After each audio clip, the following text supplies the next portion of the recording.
confirmed cases. Is that correct, Sarah? 21 in adults and 70 in children.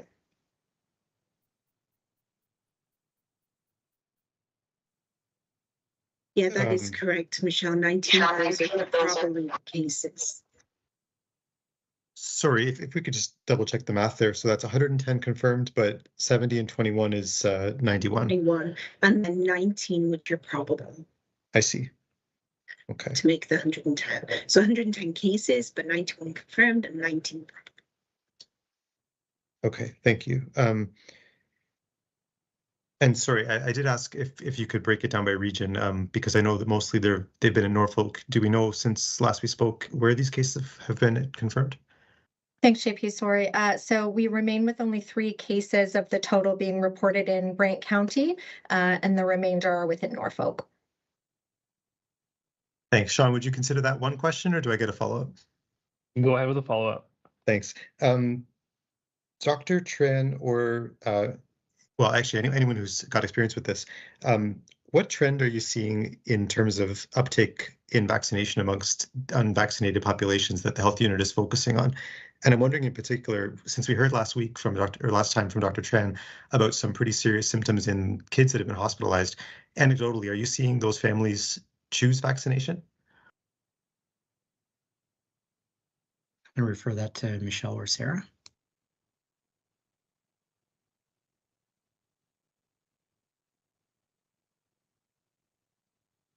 Sarah, are you able to take that question? Yeah, I can take that question. Apologies. So we are seeing uptake of measles vaccinations. So continue to see interest in the community, and community members are booking into our clinics. Could you comment maybe, Sarah, on I know there are, Dr. Tran and Dr. Locke had mentioned there are certain pockets that are more resistant to vaccination, and I understand that's where most of the cases are. Are you seeing uptake among those priority groups, let's say, maybe the groups most at risk? I think we'll have to take that question back if that's okay, to be able to get you that breakdown. Of course, thanks. So next in the queue then, Kelly, you can unmute yourself and go ahead. Hi, thanks for taking my question. I'm Kelly Grant from the Globe and Mail. I wondered if you could speak a little bit more about what is happening with spread in schools. I know several of the locations that were listed as exposure notice places were schools, some of them private Mennonite schools, I believe. But what's happening at the schools, and is a lot of the spread connected to any specific schools? I can take that one. I think we're seeing a spread in a number of schools, not specific schools in particular.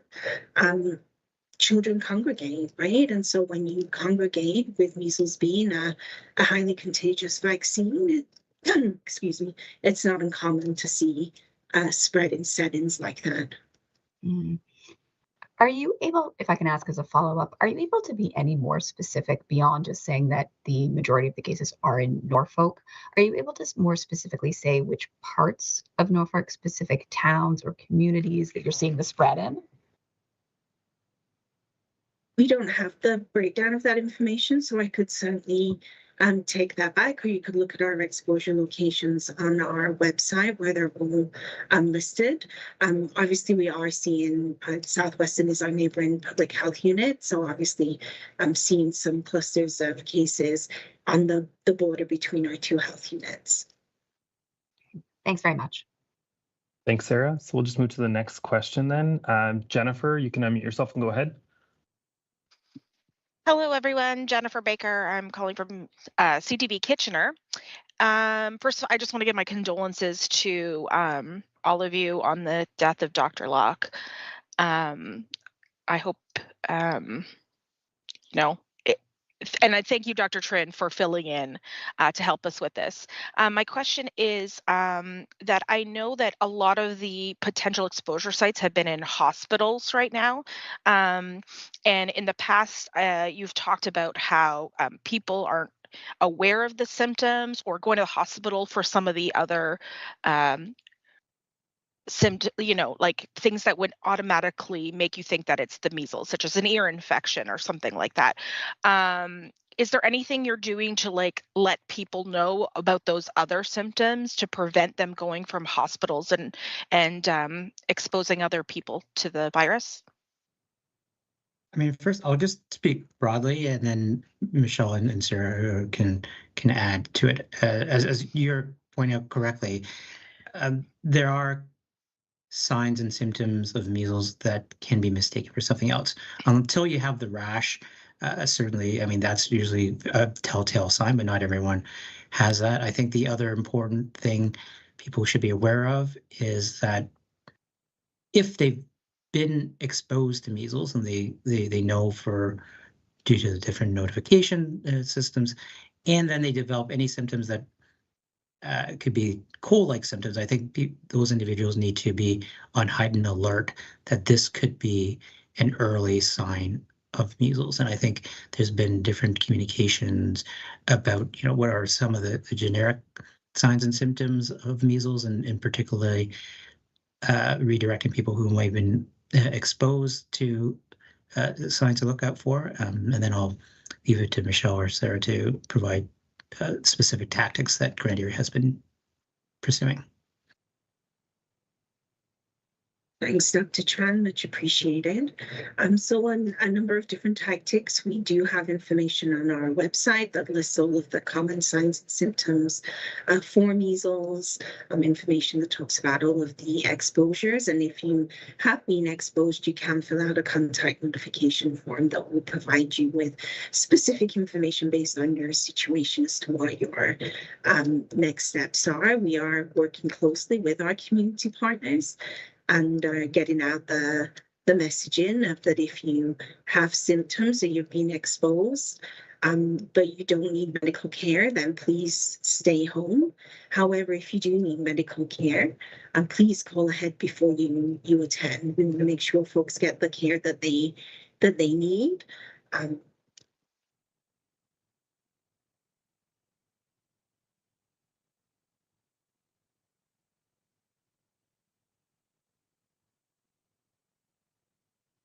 Sorry, thanks, Sarah. Kelly, did you have an additional question? No, I realize my hand is still up. Shall I take it down? Oh, no problem. So just any other questions from anybody then? So maybe move to Celeste. Celeste, you can unmute yourself and go ahead and ask. Hi, Celeste Percy-Beauregard from the Hamilton Spectator. I'm curious, I understand that there are a number of kids who've been hospitalized. Are there negative pressure rooms in the Norfolk area? Is that what this would look like? Can you maybe, and I apologize, I missed the beginning, so I apologize if I missed this, but could you maybe talk us through what that hospitalization would look like? Yeah, I can take that one or start, and then Michelle and Dr. Tran can feel free to jump in. So if you do need hospitalization because you are positive for measles, then you would be predominantly housed in an airborne isolation room. So that's a negative pressure room. So that helps keeps the measles virus in rather than letting the measles virus spread around the hospital. You're only infectious for a certain number of days from getting the rash, and so you wouldn't need to be in airborne isolation for your entire stay within a hospital setting.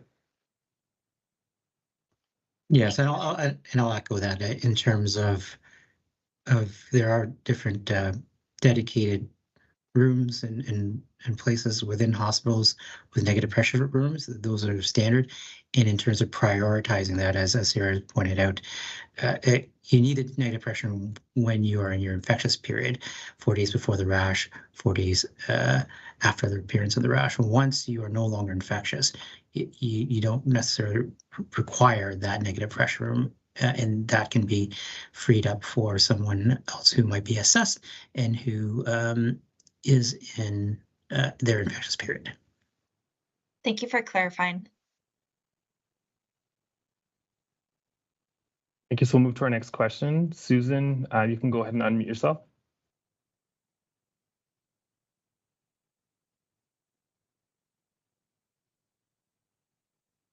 Susan, did you have a question? If only it were so easy to unmute myself. Okay, No problem. Susan Campbell from the Expositor.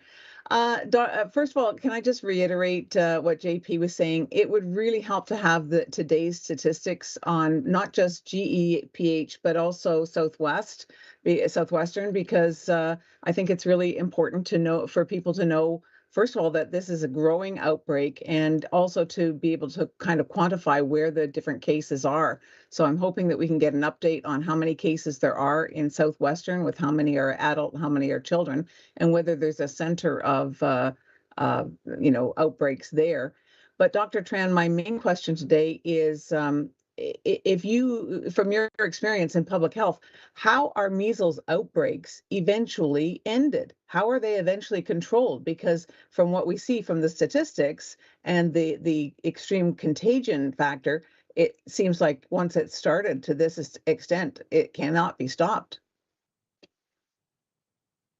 Yeah, so I think I agree that it is a highly infectious virus, and it will, if there's exposures to those who are not vaccinated or not up to date with their vaccination, high likelihood to be infectious. I think there are generally,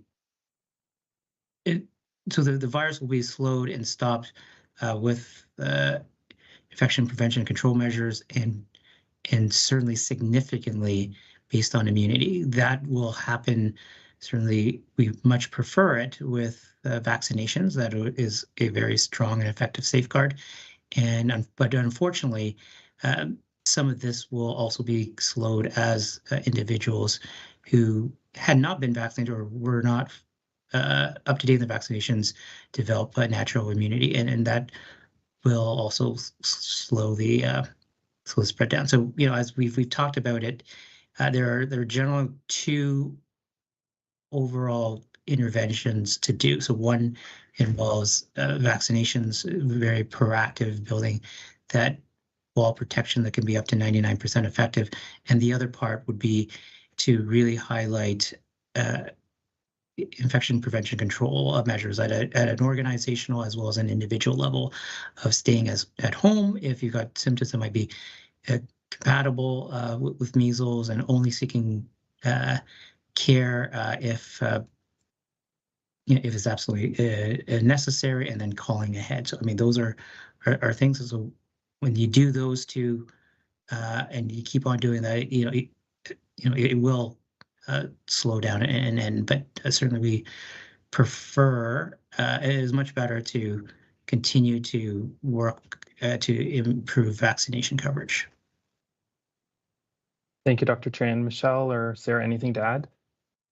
Yeah, I can add, reiterating exactly what Dr. Tran has said, and 95% is considered that magic number of vaccination coverage in a community to create herd immunity and really help to mitigate the spread of an isolated outbreak. So that's really what we're aiming for when we're trying to increase that immunization coverage in the community.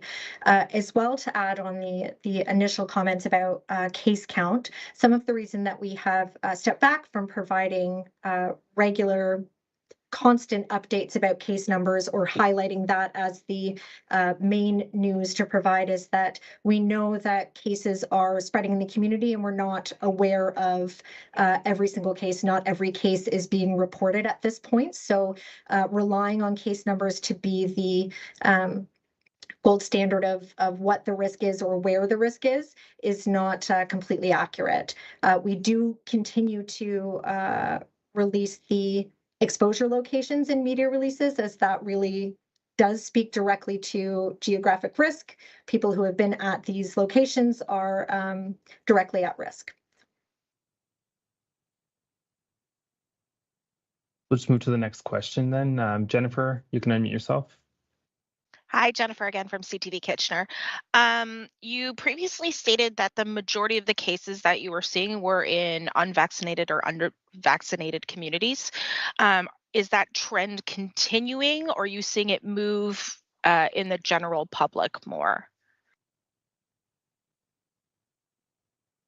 So first, So first, I just want to highlight just in general, like and if you look at any health units numbers as well as Public Health Ontario, it is disproportionately in those who are not up to date with vaccines, and predominantly in those who have never been vaccinated against measles. So, I mean, that's a trend. And if, and if there are groups if individuals who aren't fully up to date or are the highly at risk. Move to our next question. So JP, did you have another question? I did, if there's time, Sean. Yeah, please go ahead. Thanks. There was an expert out of the University of Waterloo School of Medicine there who said that people born before 1970 would benefit from getting 1 dose of measles vaccine. That's the first I'd heard of it. My understanding being if you're born before 1970, you probably are naturally immune. I don't know if you've heard that. Do you have a comment on the need for that, and or if there is a need for that, if we have the vaccine stock for it? So I'll start off saying that those born before 1970, measles was highly prevalent and circulating before 1970. There was a vaccine that was introduced in the 1960s, but the uptake was low. So I mean, generally, those born between 1970, in general, had a very good chance of already being naturally immune to it. It's not 100%, and that's why there are certain groups. If you look at the immunization guide, whether it's healthcare professionals, those individuals, regardless of when they were born, still would benefit. As I understand, looking at sort of even the provincial data, the trend still holds that, the vast majority of the cases are in those born after 1970. And I'll defer to Michelle or Sarah if they have any other additions. Anything to add, Michelle or Sarah? Nothing additional. Okay, well, then we'll move to our next and I think final question. Susan, did you have another question? Yes, and I got myself unmiked this time. Can you quantify, I know maybe you don't like to count cases too much, but the numbers do indicate a lot to us when we are doing stories. Right now, we've got some breakout cases across Canada. How many cases do we have in Canada right now versus how many cases do we have in this southwestern Ontario outbreak? Because it seems to me that we're the outbreak in Canada when they talk about Canadian measles cases, except for a few here and there, but I'm not really sure. I can start with that one. So the Public Health Ontario produces a report. It's been bi-weekly, and they are going to be moving to every week with that report that would provide all of that information. So I would highly recommend to look up the measles activity report on Public Health Ontario, which can give you those very specific pieces of data. And sorry, I'll just follow up on Sarah's point. They released the report today. I'm looking at it now, so I'll just read it for you. So from the cases from October 2024 to March 12th, so realizing there are 59 cases within Ontario that there isn't clarity in terms of how many doses of vaccines an individual have. So that's potentially unreliable so the 3 categories where they have numbers for of like no doses, 1 doses, or 2 doses. 299 have 0 doses, 1 has 1 dose, and 13 has 2 or more doses. So again, we are talking about 96. Yeah, we're talking about the vast majority of where they have information of vaccine doses are those who've never had vaccination against measles, and it is a small but not zero cases that have 2 or more doses. Hence the idea that if you've been fully vaccinated, your chances are very low. It's not 0, but it's very, very low. And if you've not up to date, and particularly if you've never been vaccinated against measles, your risk of contracting measles is very, very high. Thank you, Dr. Tran. Kelly, did you have a final question or? I did, thanks. Dr. Tran, can I just ask a quick question about Southwestern? And that is that I'm going back to case numbers, sorry, but the Ontario report that came out earlier today has Grand Erie at 100 cases, and you guys are telling me it's 110 cases, including the probable cases. It's 183 in the Ontario report for Southwest. Is that up to date, or what's the number you're currently using locally there? Sure. So I think it's out of scope for me to talk about Southwestern Public Health numbers, but I will. So the Public Health Ontario report, it says that the report includes the most current information as of March 12th at 8 a.m. So it is as of yesterday. So it is at least a day or so behind. So that's why you will when we do any sort of immediate briefing, it is important to sort of as of which date. So we are at least a day ahead of for numbers compared to what the report is. But the report is that's quite up to date as of yesterday at 8 a.m. Okay, I'll maybe reach out separately to Southwest to ask about those numbers. But can I ask one more thing I'd like to ask as a follow-up? I think somebody was asking earlier about negative pressure rooms. Are there any hospitals, like does the Norfolk General or other hospitals within the unit, do they have negative pressure rooms, or are people being moved to other hospitals?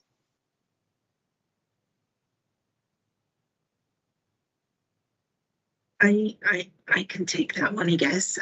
My understanding is that the hospital does have at least one negative pressure room, but it would probably be best to reach out to the hospital itself to confirm exactly how many rooms they have. And of course, there are numerous reasons for needing a negative pressure room and not just measles. So there is always that possibility that folks may get transferred in order to receive the level of care that they require. And last one, if I can squeeze it in, we've been talking about the PEDS cases. Are the PEDS cases being transferred to London or other tertiary hospitals, or are children being treated locally? I would say, without looking at the actual data, that the majority of them are being transferred to pediatric hospitals where they can get specialized pediatric care. Thanks. Thank you, Sarah. So that brings us to the end of the Q&A portion.